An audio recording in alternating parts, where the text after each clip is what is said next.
Welcome everybody to Brecon Theatre, and it never rains but it pours. Quite apt after that rain we had just now. But our computer that held our PowerPoint suddenly decided to have a major reboot. So we've had to put everything onto a new computer and start again. So anyway, we're ready. Ladies and gentlemen, family, you're there somewhere. I can see you all. Friends and neighbours and fellow ralliers, welcome. And I hope tonight we're going to be covering a lot of interesting stuff for you. The first part, to give you a heads up, the first part of the show is going to be shorter because in the second half there's a lot to talk about, especially my latter years with a crazy Scotsman. So there's a lot of stories there to be told. But just to give you a heads up, we will be having a 25-minute break, approximately, in the middle of it all, and then we'll resume, and hopefully we'll be finishing. And if we've got time, we can even have some Q&As from you guys, on the floor. So if I haven't covered anything and you want to know something, you're more than welcome to ask. My career in rallying, well, when I started my motorsport career, literally, it came out of the blue. As a youngster, I had no idea what I wanted to do. And my first love was golf. And literally, when I was at school, my grandfather got me interested in golf, and that was it. It ruled my life. I'd finish school and go straight down the golf club on a weekend. I'd go and play a round of golf in the morning on a Saturday morning, a round of golf in the afternoon, and then I'd have a round of golf in the evening. And that was 2 days. That's 6 rounds of golf on a weekend. My God, I'll never manage that nowadays, but probably my figure could do with 6 rounds of golf. But that was my first love. And, motorsport didn't really feature until one day I was walking up to catch the bus to go to school, and I was walking up the main road in Gilwan, and there was a sign strapped on a lamppost, Lombard RAC Rally, slow. Now, I had no idea, right outside my bedroom window, the world's best of rallying had actually passed my door. And that's really my first ever real connection with rallying. But again, it wasn't something on my radar at all. Until when I left school, I went straight into work as a golf pro, and in my local golf club. And I went to an engagement party one night in Gilwan, and through a friend of a friend, there was a road rally passing over the top of a mountain. Now, I know there's a lot of ralliers here, and everybody knows what road rallying is, but for those that don't know, it's basically a clubman form of motorsport that takes place in the country lanes using a prescribed route that we had to plot the route, and it was navigation through the lanes, picking up passage controls and time controls as you go. Now, we went to this engagement party, and somebody was doing this rally that we knew, and it was passing locally. So off we went after the party and went to have a look. It was passing over the top of the Blorange Mountain in Abergavenny. So after a little while, it went from watching one place to meeting somebody else who knew where the next spot was, and I went to the next spot, and then I went to the next spot, and the next spot, and then we were at petrol, having something to eat in the middle of nowhere, and then another spot, and all of a sudden, 6 o'clock in the morning, I'm having breakfast in Hay-on-Wye amongst all these rally cars. And I just thought to myself, wow, I never realized this even took place. And I was hooked from that moment on. So after watching a few more events and joining my local motor club in Abergavenny, I basically decided I'll give it a go. Now, as a young golf pro, you probably struggle to buy a car, let alone a rally car, and start competing. And the only way I could really start to compete was as a navigator. And this picture here was, you can see my golf sweater with massive wing collars on my shirt. My God. And that's a lad called Bryn Wiltshire from Abergavenny. And I did my very first rally with him as a novice. Now that was back in late 1980, something like that. And then over the years, I started competing with different people. This is a chap called Julian Todd, also from Abergavenny. Plenty of money, but not worried about the style, as you can see from the car. And he's still the same today. And then I joined up after a couple of years of various little events with a young chap called Steve Davis. Now, Steve I've known for a number of years. But we decided that we'd go and compete in the Welsh 1300 Championship, which is a dedicated championship, the length and breadth of Wales, still in road rallying. And this was a little 1300 Escort he bought. Now that widened my horizons, and off we went, competing in the Welsh Championship, which after a while, we found that we were getting bigger, better, winning sort of our class quite regularly.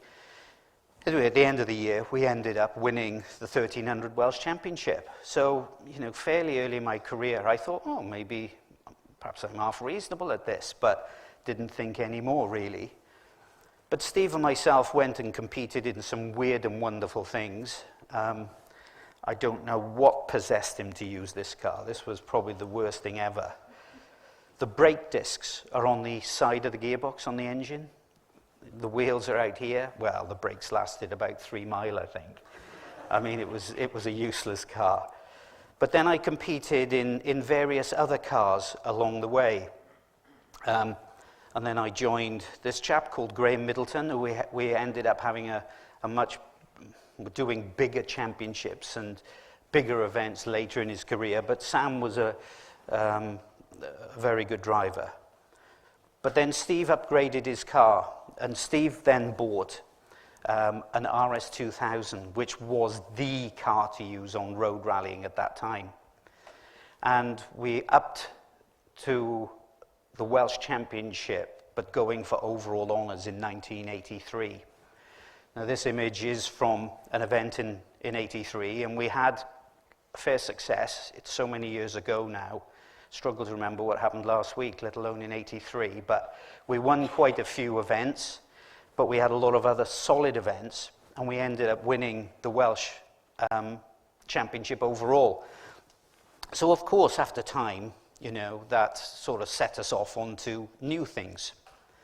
And we went and competed in 1984 in the Motor News Championship. Now we've gone from Welsh Championship to Motor News Championship, which was a national series of events from sort of north of England, North Yorkshire, down to the West Country.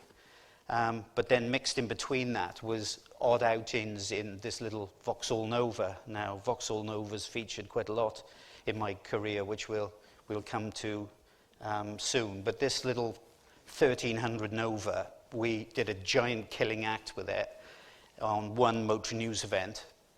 And as you can see, it's a bit icy and slippery, but we finished third overall, embarrassing quite a number of people in much bigger and more powerful cars.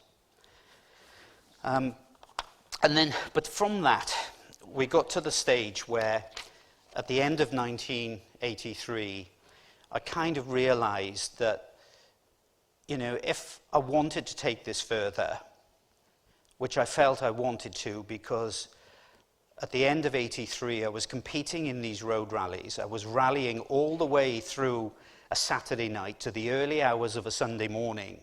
And then I was driving back from the rally finish to go down to the golf club to actually open up the shop and just work at the golf club. Well, by 3 o'clock in the afternoon, I was wrecked. I had to lock the doors and have a sleep. I mean, it just couldn't go on. And I thought at that point, right, I want to do this rallying more than I want to do golf. And I gave up golf completely then for about 10 years. So I realized if I wanted to take this further, if I wanted to do bigger and better things, I had to get out of road rallies into a different form of the motorsport. So Steve and I used our original road rally Escort, and we went and did some odd stage events. And this was an event over on the Isle of Man, the Manx National. So, but now we were in with the big boys, so this car was not certainly going to win anything like that. But it just broadened my horizon and gave me the opportunity to see what closed road rallying is all about. Now, unlike road rallying, every road has a start and a finish. All the timing is very specific. The roads are blocked. There's nothing coming against you. There's nothing going to join with you. That's you going as hard as you possibly can.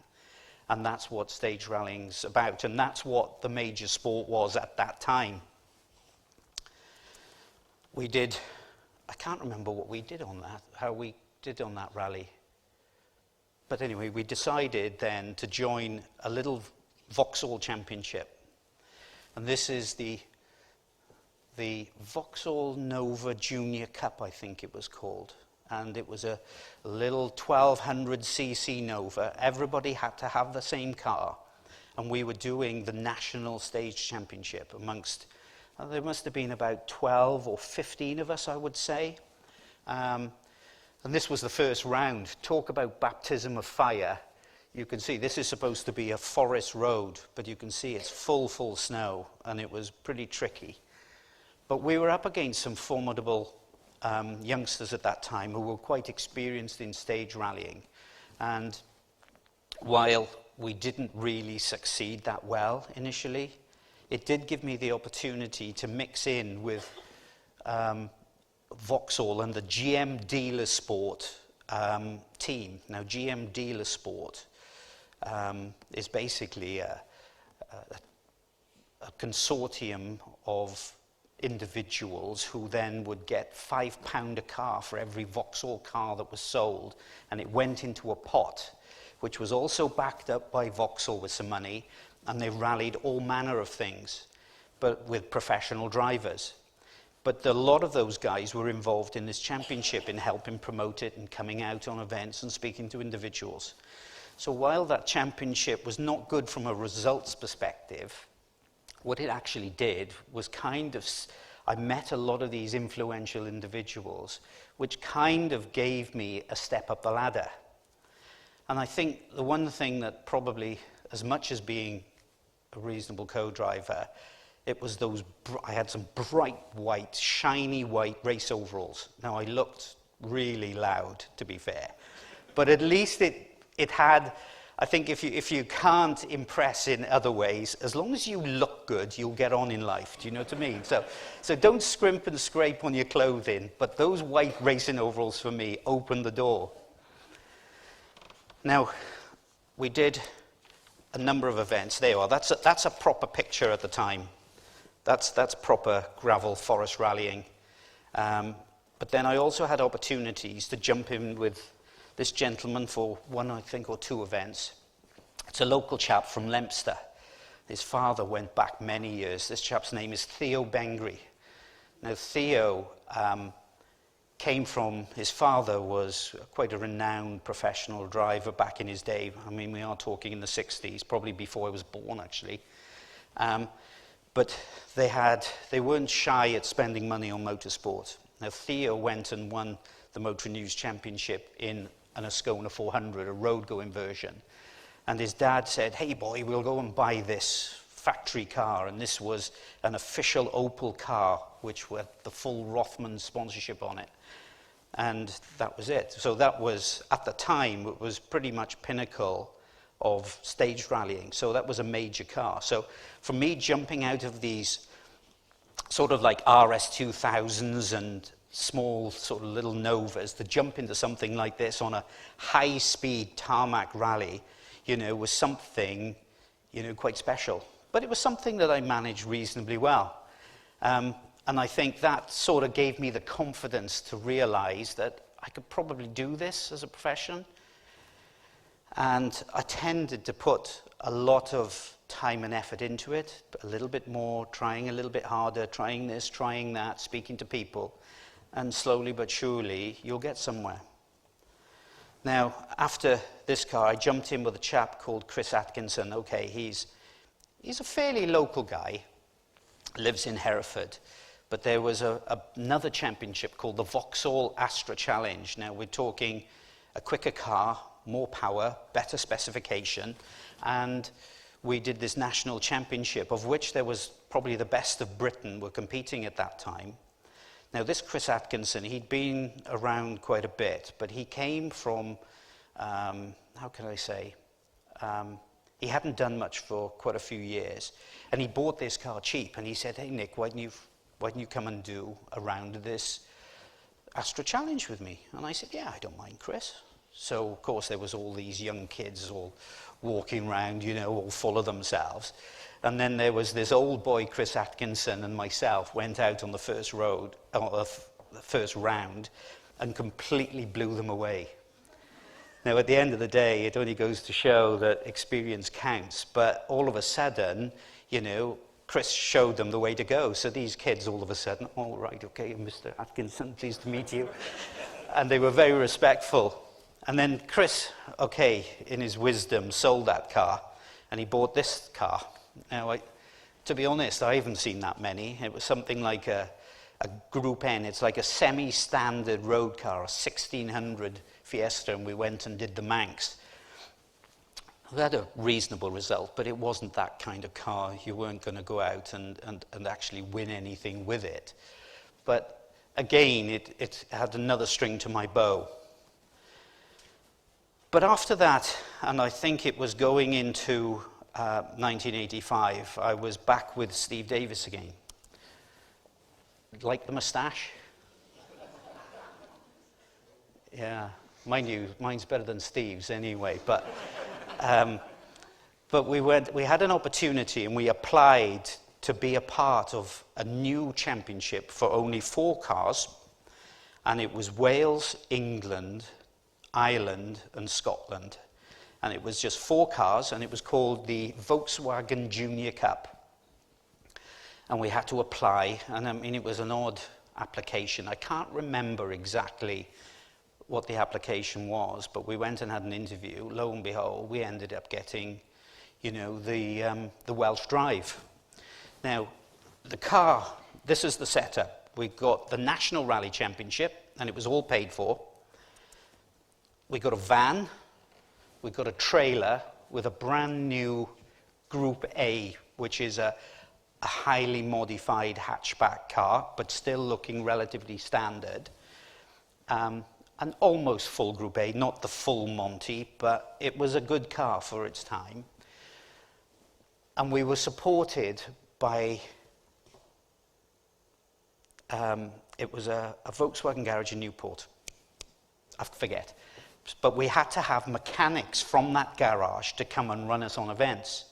So it wasn't plain sailing, so we had to go and find a garage, get them involved, and off we went in the National Championship. Now, it was good fun. Now, it was run by a chap called David Sutton. Now, for many of you here know David Sutton, infamous. Now, he'd been involved back in the early days of winning world championships with drivers, and he was heavily involved at this time with Audi and running Audis in the UK, Audi Quattros. And he ran us on the national championship. And it was good experience. Again, we went into a different championship because it was a slightly higher level championship. But it allowed us to meet different people again, meet new faces. But we didn't actually do that well. We'd had a number of offs, and we'd had a number of technical issues. But the prize at the end of all of this was a ride on the Lombard RAC Rally. One thing I did omit from saying, you know, the Lombard RAC Rally was the big prize, which was a big thing, and that was a proper car supplied by the factory in Germany. Now, the winner of that championship was a young Englishman called Simon Davidson. Now, Simon Davidson was a very talented driver, but his co-driver at that time couldn't do Lombard RAC Rally. So, through chatting to him and being with him the whole season, he said, Nick, why don't you come and join me on the rally? I said, let me have it. You know, now, this was Britain's round of the World Rally Championship. What I omitted to say at the end of my last few slides is after the end of that Vauxhall Astra Challenge, I met the eventual winner, and he asked me to go and drive with him on the Lombard RAC Rally, which was the first, my first ever World Championship event. Now, you've been playing around with little one-day events and, you know, a few stages here and a few stages there. Now, all of a sudden, we're getting involved in a 5-day rally with like 50 to 60 stages in total. Now, that's probably 2 World Championship rallies of the current day, at least. But, you know, it was a hell of a challenge because the coordination of pulling this all together. And it also meant in those 5 days, we had 2 nights out of bed. So I remember getting to the finish of that rally, and I'd only had 7 hours sleep in 5 days. Now, I was absolutely fine in the car. I didn't feel a problem at all until I went for our finish of the rally dinner, and I literally fell asleep in my dinner. I just couldn't stay awake anymore. You know, the adrenaline just stopped, and I literally just fell asleep on the table, and the boys had to wake me up to go home. But the second time was with Simon Davidson, and, you know, to be honest, Simon was a little more competitive, and he had the opportunity, because it was a factory team, no expense spared, all the tires, all the wheels, everything that you wanted was given to you. So he could drive a little bit more gun-ho.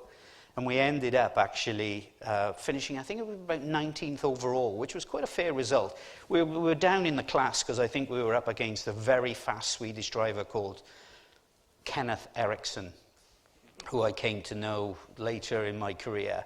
But I mean, this kid was gone. You know, he'd been doing the whole World Championship for, you know, the whole season, and probably the season before. So we had no chance of winning.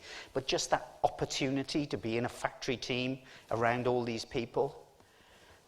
And then, okay, we're going places. But after that, and going into 1987, I had a few things going on. Hang on, where are we going? I joined, that's not a good picture. I joined this guy. I mentioned Graham Middleton, or Sam I called him earlier.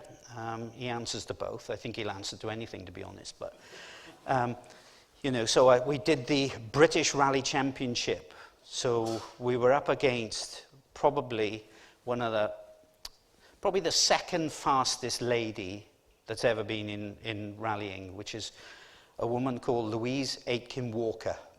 Now, she's a Scottish girl, and she was actually a ladies' world champion back in 1990, but this was early in her career. And she had a 1600 Peugeot 205 run by the Peugeot factory team.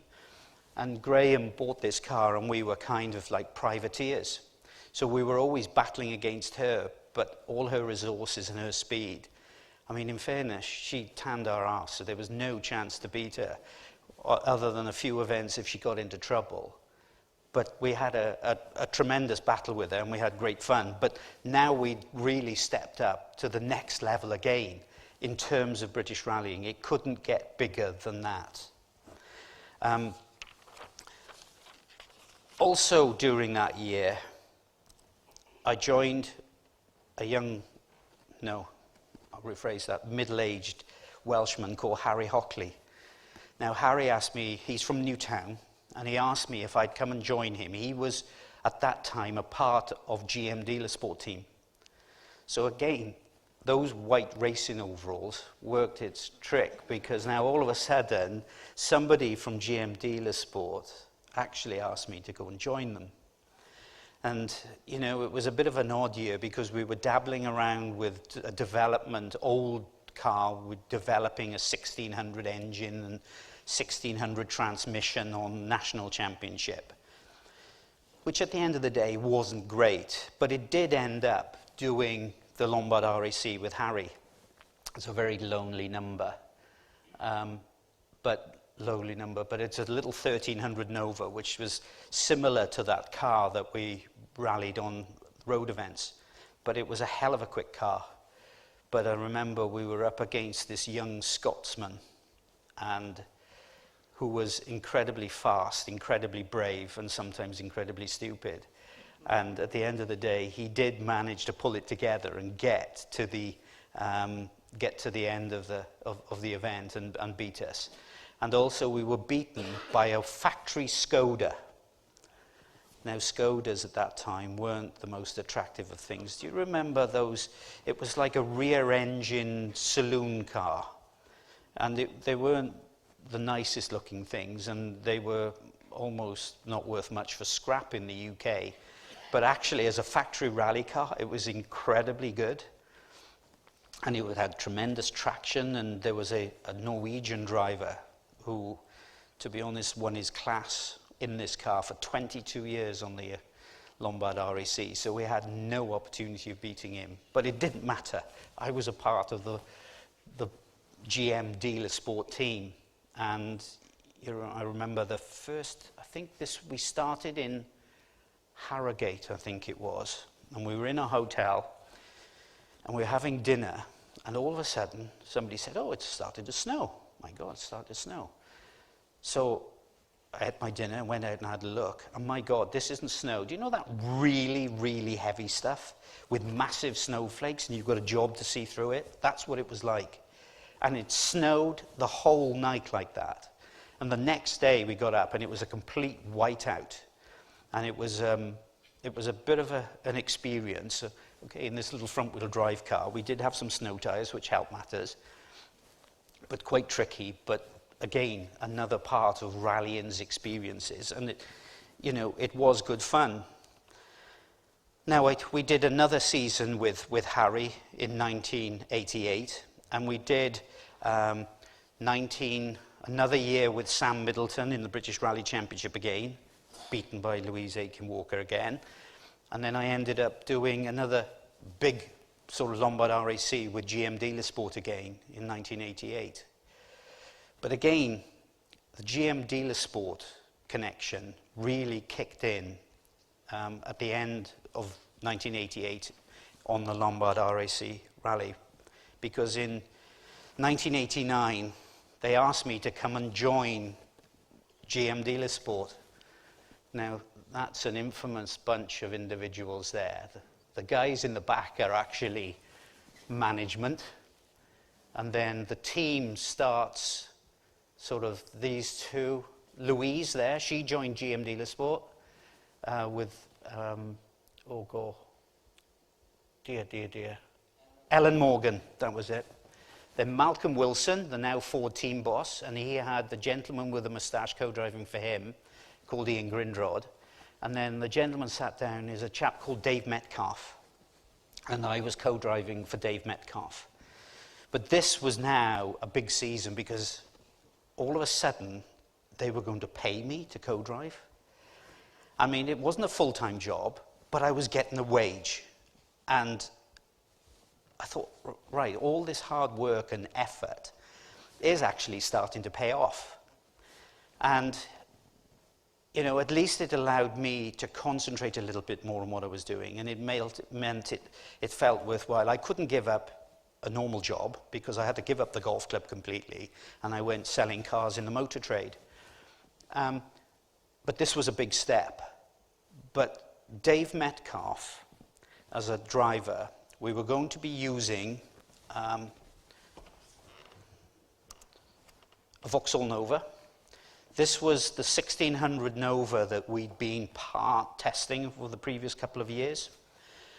And while it was only a small car, it was a very efficient car. But one thing that surprised me more than anything else, how good Dave Metcalf was.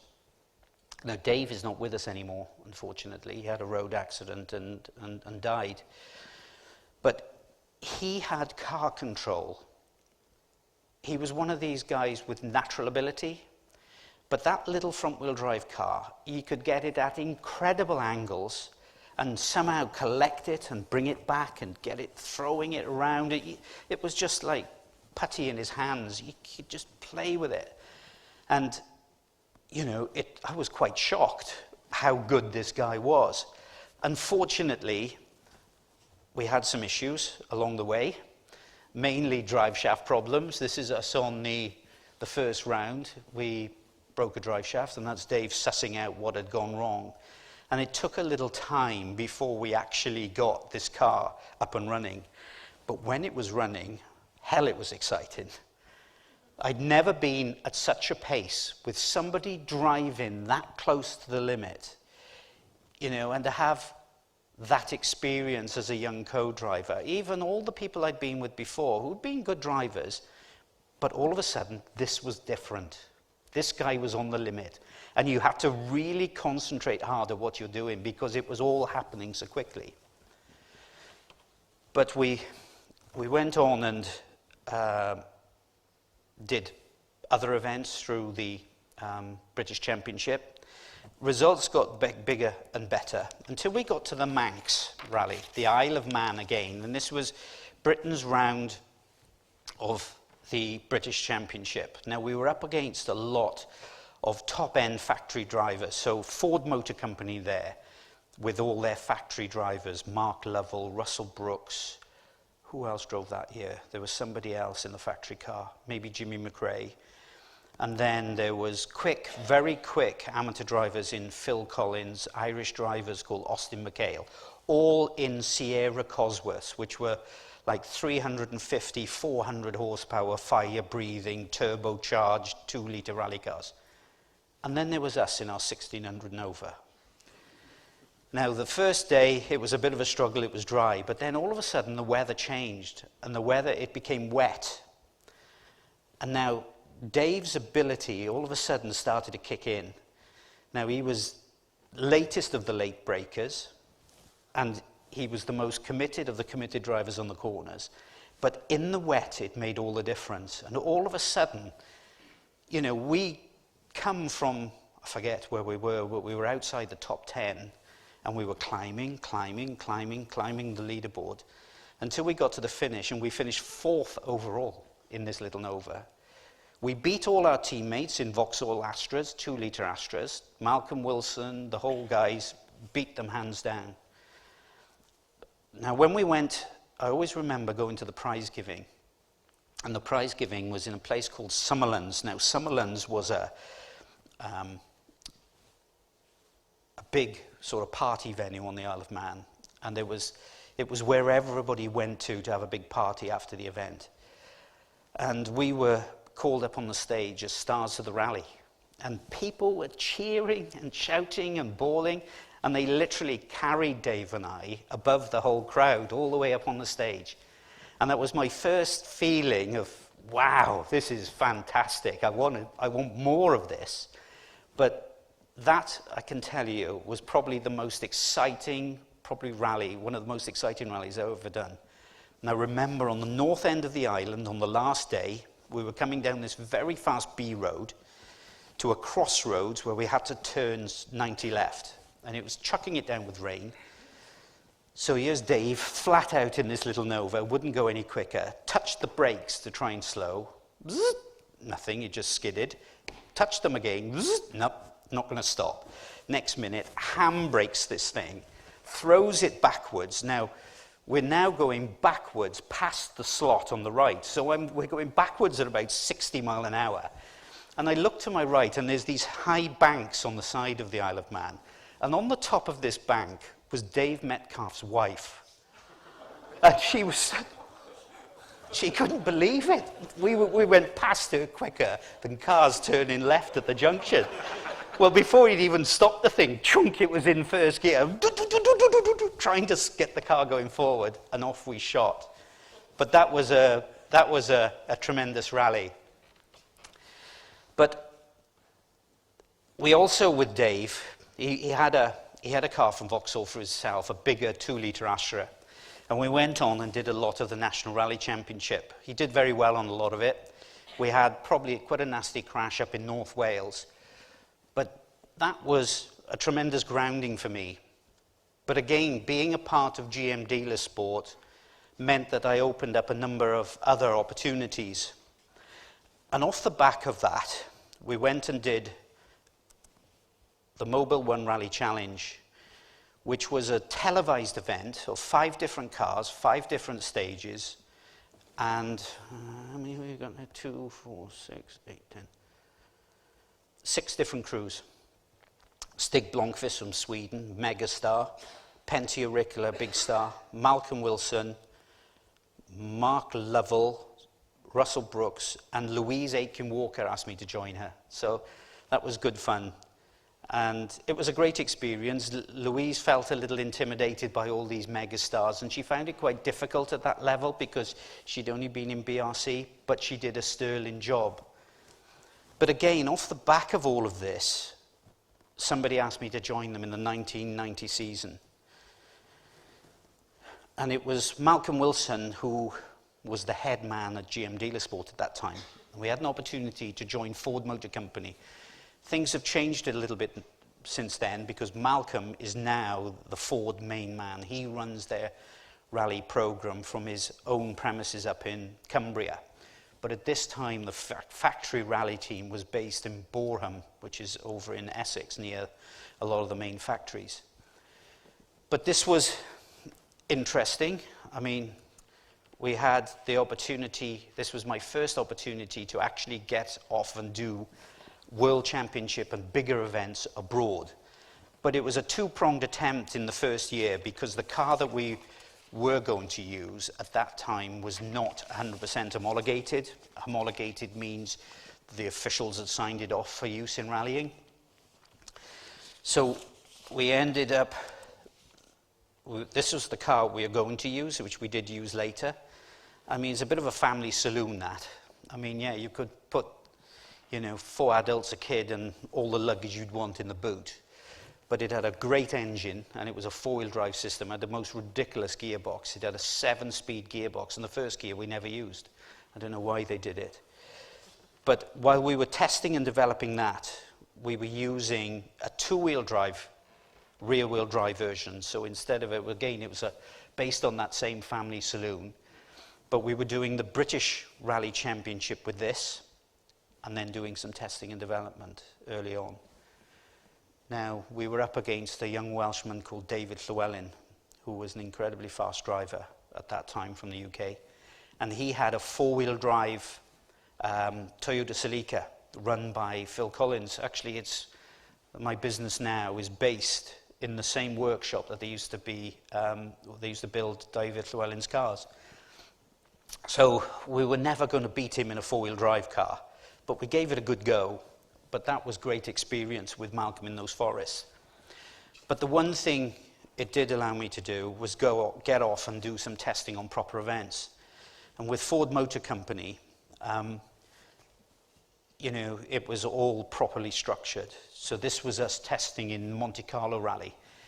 But we did some testing before the event on our own, somewhere out of the way.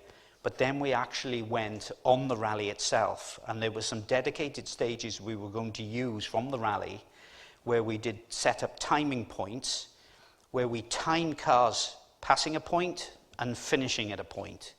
So we had a cross-reference of how quick the top runners were going in comparison to us testing. So we had an idea of how quick the car was. So all of a sudden I was in Monte Carlo. Wow, never been to Monte Carlo before. And I mean, just to have that opportunity for me was wonderful. But the car, in fairness, wasn't as bad as I thought. It wasn't a winner, but it wasn't that bad. But I always remember going to Portugal, and the next test we were going to do was up in the wilds of Portugal. Now, at that time, what year are we talking? 1990 this is. And they've done extremely well out of Brexit, and the whole infrastructure in Portugal, for anybody that's been there, especially in the central areas, not down on the Algarve or anything, we're talking right up in the middle of the north of Portugal. It was third world. The road infrastructure was dreadful. There was no motorways hardly, and getting around was dreadful. So our coordinator was an experienced co-driver who'd been around for a number of years, who unfortunately just died recently, called Jim Porter. He flew with Malcolm and I out to a place called Porto. So I was a young, enthusiastic guy, and I said, do you want to navigate, Malcolm? He said, no, off you go, he said, you deal with it. He said, you can manage it. So, no problem, got the map out, got my Michelin map. Well, we left the airport, came down, right, turn left here, Mark, right, turn left. This doesn't look right. Just keep going a minute, just trying to pick up some reference points. shit, this is not working at all. We're going, Christ, we're going, the village sign came up. Yeah, I got that. Shit, we're going in the wrong direction. What the hell's going on? Well, literally, the maps at that time probably weren't even worth using as toilet paper, let alone for a map. So I could see why this experienced Jim Porter asked me to navigate, because he knew exactly what the story was, and he was going to show himself up. But again, that gave me the opportunity to go traveling abroad. Excuse the picture, this was the best I could find.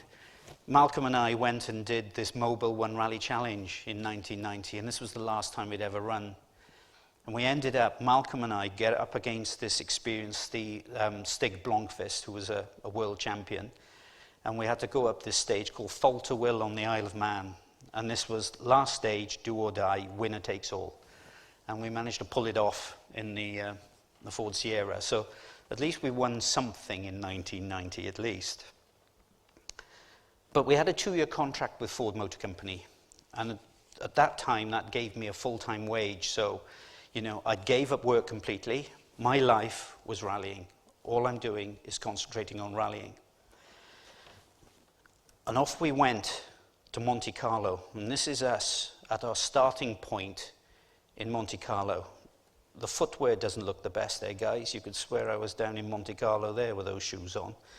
But on the left-hand side is a French contingent called Francois Delacour and Anne-Chantal Powells. Malcolm is next, who's my driver. Gigi Parolo, the co-driver of the next guy with the Pirelli cap, Alex Fiorio, whose father was actually the Ferrari Formula One boss, amongst other things. And of course, me on the end. And this was us at our pre-start. Now, you can't see the picture. This is actually us on Monte Carlo. Right, let me go to the next image. There you go. You see on that back door, can you see behind the Q of Q8, can you see that name on that door? It's a town called Sestriere. Now, the Monte Carlo was completely different to any other rally at that time. Instead of, like nowadays, you turn up to the start town and off you go, but Monte Carlo did things differently. There was various starting points all over Europe. And it used to expand far more than that back in the early days, where you would go and start in Morocco, in, I don't know, wherever, or Oslo, or in Britain we had 2 starting points. You could start from Edinburgh, and you could start from London. But they compacted that right down, and Ford chose, for us anyway, Sestriere. But you could start in Reims, in northern France, Bad Homburg in Germany, Turin in Italy, Sestriere, Barcelona, and also you could start in Monte Carlo. But the thing is, the guys in Monte Carlo would do the same trip that we would do. So what we had to do, we had a prescribed route where we had all these time controls, and all the starting points would converge at a set time in a village somewhere. It could be at any time of the morning, evening, or night.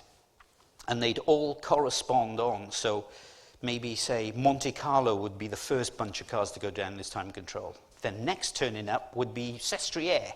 So then we'd follow on. And you'd all follow this prescribed route of probably 1,200 kilometers. And we'd end up in a place, I think we started this from a place called Valence. And basically, we'd covered 1,200 miles before we'd even started the rally, going through the night. So, you know, you'd have sections of, I don't know, 4 hours. You'd get somewhere, and we'd have motorhomes there for us, or a hotel booked where we can get our head down for half an hour or an hour. And then we turn up at the rally start. Now, that was some experience, I can tell you. So planning all of that was quite different. Nowadays, that's all gone. All these youngsters, they don't know half of what they've missed out on, I promise you. But in 1991, it was an up and down year. Monte Carlo wasn't too bad. We finished 7th overall, so that was good. We went to Greece for the first time, Acropolis Rally in Greece. We'll talk a lot more about Acropolis Rally later, but this was a rough gravel rally, which was the roughest event, one of the roughest events at that time in Europe. But here we were starting under the Acropolis, which you can just about... Is that a Morris Selden photograph? I'm not sure. Oh, it's not yours. Okay. I just want... Oh, there you are. I got you. But there was the Acropolis there, and I always remember the start because we were led from the start by police motorcyclists. And these motorcyclists were probably the best or the worst that the Greek police could find, because it was a massive show for them. And they're all dolled up in their finery in these lovely outfits. But these motorbike guys thought this was brilliant. So we got on the start line, and they waved the flag. Next minute, this police motorcyclist about 50 yards in front. He's up on the back wheel, wheeling it away. It was as much as we could do to keep up with him. He was sliding the motorbike round these corners and streets, leading us out of the thick of Athens. But it was really quite some spectacle at start. But for this car, Acropolis was just too much for it. And unfortunately, we broke down quite soon. But again, enjoying myself as much as anything else. We'll talk about the co-driving role a little bit later. And then we came to Wales Rally GB as well, which, again, our home rally, it was something that quite special. And this was big news for us. And unfortunately, again, the car broke, but that's the way it is. But through all of this experiences, and this is probably something now that people find difficult to believe, this is us on our recce. Now, a recce, we're allowed to go through all these stages beforehand. So we'd maybe have 2 weeks or 3 weeks of recce. Nowadays, it's compacted down to 2 days, and you're only using standard cars. Here, we've got a full-blown rally car as our recce car. You think of the expense of that in comparison to today's money. You know, it was tremendous because you were throwing competition tyres at it. You could go like hell on the stages, and you were free to do whatever you want. And in Greece especially, it was great because if you were fed up and you stopped at a nice hotel, oh, let's stop here for a couple of days. So you just have a couple of days off. Sit by the pool, have a swim, have a drink. Right, we'll start again. But that was good fun. Unfortunately, they don't have any of that nowadays because, you know, at the end of the day, you know, you just couldn't afford it. But it was using full rally cars, number of years ago, allowed a top Spanish driver, Carlos Sainz, to win the Thousand Lakes Rally. And we'll talk a little bit later about Carlos Sainz, but it is mega fast. But it was the first time that a European had actually beaten the Finns on their home rally. Only because he could take it at speed with a proper rally car, so he could try things to see how it felt. By blocking a piece of road, radios, yes, clear to go. Then he'd try over these crests and jumps and bumps. But that's rallying with these cars really did help him. But we went to San Remo Rally. And San Remo, before I got to San Remo, I'd been headhunted. We got a new manager. He asked me to represent me, a chap called Mike Greasley. And, you know, wonderful fella. But he had something else lined up for me.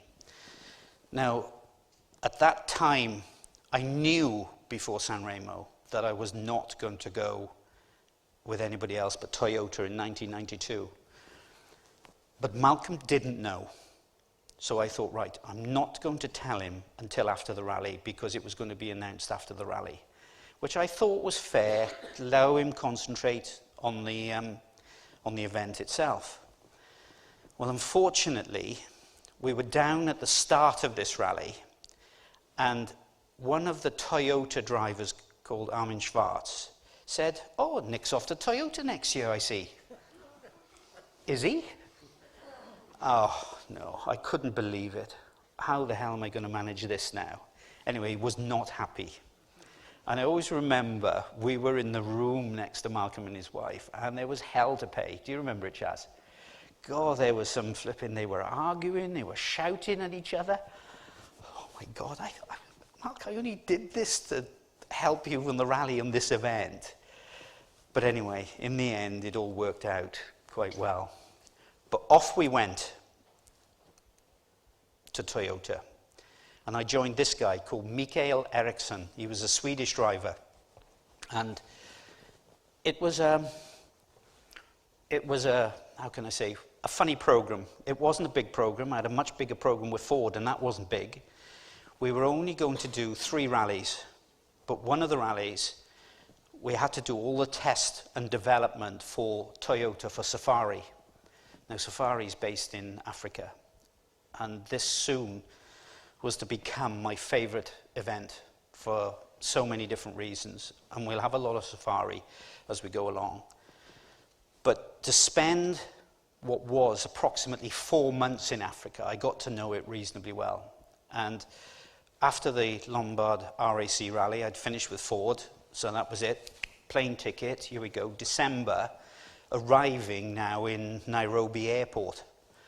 And I was picked up at the airport by Mikael and the team doctor, and took me back to the hotel. They said, right, pack your stuff. We've got a program sorted. We're going testing for 3 weeks. Right, okay, where are we going? We're going to go about 4 hours south from here into Theatr Hills. Right, okay. So we said, get your stuff. We're going to go to the workshop and pick up the car, and then we'll get the full briefing. So at that time, Toyota had a full workshop there in Nairobi, which they had for 12 months a year.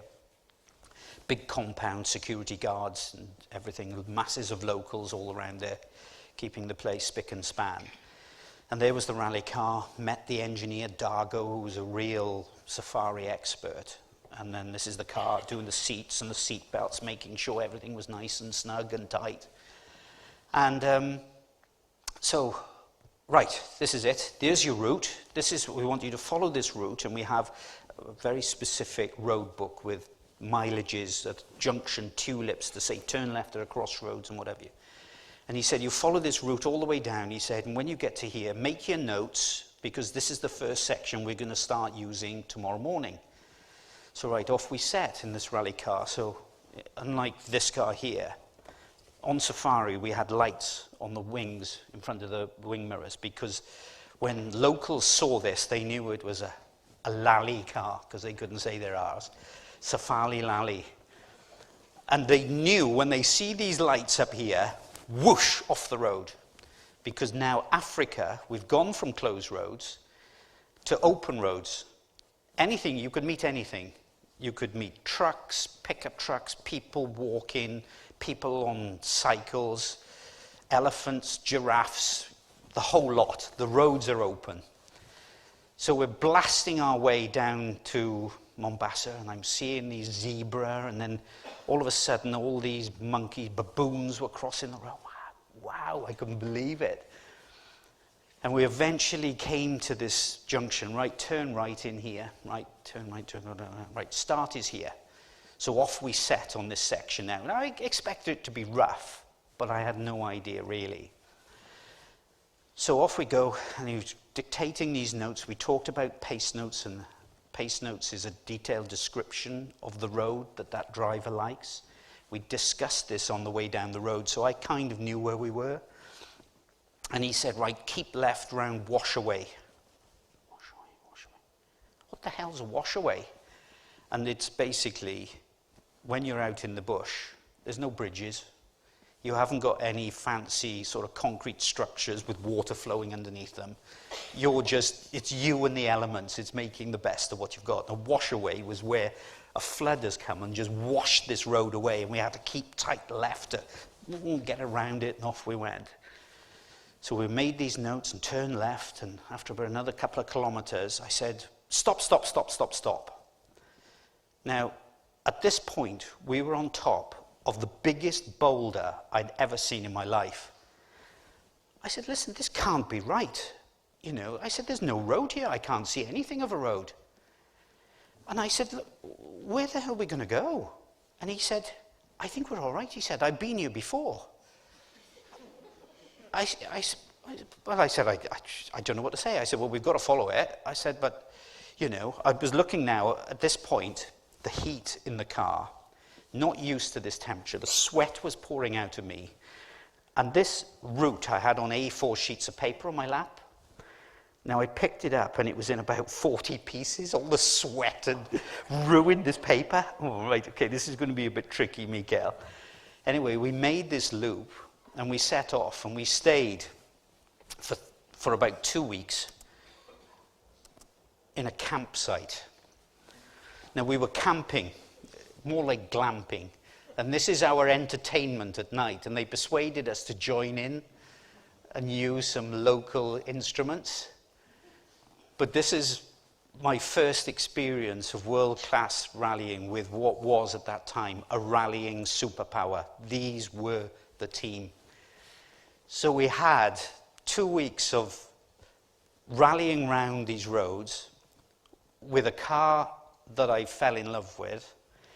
You could throw anything at it and it just seemed to handle it, to having entertainment like this at night with electric fencing around you, and then every morning at 5 o'clock we had to get up with the Swedish doctor to try and go and find some elephants, because the doctor hadn't seen an elephant in the flesh. Now, most frustrating thing is finding animals in Africa is really difficult, especially something like an elephant. Well, we were there for 2 weeks and never saw one. But we left, one morning we'd left and we did this loop and we came back and he stopped in the road. He said, "Look, there's elephant shit," he said. And this was like, it was like this. It was a massive thing. He wounds the window down and he goes, "It's fresh," he said. "They can't be far away." Do you think we saw an elephant? No chance. We didn't see one at all. But that was great fun. But we went on. This event at that time was 5,000 kilometers. One rally, 5,000 kilometers. There was, every section was a competitive section. It was timed to a minute. You'd have some slacker sections, which allowed you some service, but there was other sections which were tight, where you'd lose time. But it was 5,000 kilometers of the most horrible roads generally that you would find and you would ever drive on. But the people and the place is just wonderful. And if it's not on your bucket list, go and do a safari. After this event, I took my wife, my mum and dad, and we went and did a safari out in a campsite. And it's the best experience you'll ever have. And you've got to do it. So this is the start of the rally, meeting President Moy, who, as it happened, I believe, apparently, he's the biggest landowner in Texas. So, but you could see our testing took place where we had to go and do a reconnaissance. So we did a 5,000 kilometer loop, then we'd come back, and then by the time we'd done this big 5,000 kilometer loop of recce, making detailed notes and everything, an Antonov plane had arrived from Germany, and in there was a brand new car. There was something like 3 service vans, 2 new Land Cruisers, and a helicopter. And in Kenya, because of all of this, you have to have a helicopter following you all the time to warn you of anything coming, any animals and what have you.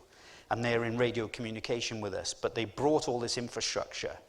And then we'd set off, and then we did 2 further loops of reconstructing the safari rally for that year, where we'd service the car for 10 minutes, 15 minutes, whatever we had.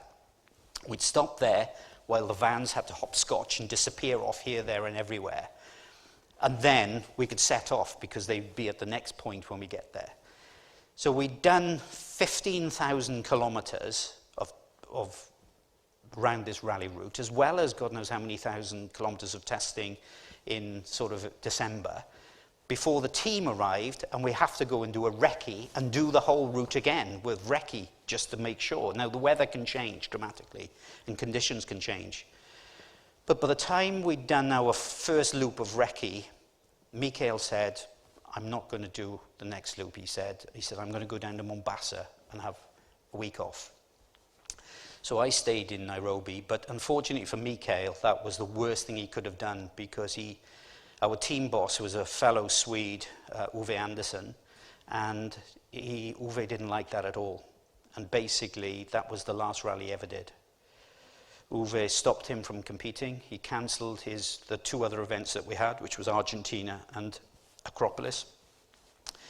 So now all we had, effectively, was this rally. Fortunately, while he'd gone off on holiday, I was left at base. For Carlos Sainz anyway, Luis Moya went down with a raging fever, but they had a 260-kilometer stage that they hadn't made pace notes of, so Carlos, being very intense as he is, walking up and down the pool, and what am I going to do? I've got all this stage to do. And I said, listen, I've done this stage 3 times. I said, why don't we just go and buy a tape recorder? I said, I'll show you the way to go. If you dictate the pace notes in Spanish onto tape, we can give them to Lewis and he can rewrite them in bed. You know, when he felt a little bit better anyway. So that's what we did. Brilliant idea. Off he went, came back with a tape recorder, one of these old ones, you know, with all these press buttons, and put the cassette in. Loads of batteries, loads of cassettes, and off we went. And we'd be going down, he's going, da la la, mas, tres, Fernando, blah, blah, blah, blah, blah. Next minute, boom, bang, crash. No, Lewis. Da, da, da, da, da, da. Off we go again. So anyway, we took him round this loop, got back, gave the notes to Lewis, and then when Lewis recovered, they went and checked these notes. He said they were the best notes he'd ever made, because he could go as fast as he possibly could, didn't have to think about the co-driver trying to write in all these rough conditions, and he said they were superb. Fortunately, he went on to win the rally. But for us, we try as best we could, and we ended up, through all the dust, on the first day, we rolled. The car was badly damaged, but the dust coming in the car was incredible. And this is me getting out of the rally car. You can see how much dust is there now. Holding a pace notebook, the sweat built up here and the dust, it was full of mud. It was a hell of a mess. This is me after washdown. This is Mikhail, whose eyes were beginning to glaze over because he couldn't blink as much as he wanted. But we did finish 4th overall. And, you know, at that time, you know, it really was a great, great experience. Now, I'm going to leave it there for a little while, because in 1993 things changed. There were some negotiations, and a tremendous negotiation I had with one particular individual. And after the break, I'm going to tell you the next stage of the story. And we're going to have a 25-minute break. The opportunity's there for anybody that would like to come and have a look at the car. I think the steward's going to lead you in across this, behind these lady and gentlemen, onto the stage. And if you want to have a look at the car, you're more than welcome. Warner Lewis, who's built the car for me, is here. If you've got any questions, he's willing to let you know anything about it. But if not, go and see Morris's wonderful selection of photographs upstairs of his time in the World Rally Championship, all the images, and there's some wonderful images from my rallying career as well. And we'll see you back here, let's say about 9:15. See you a bit later.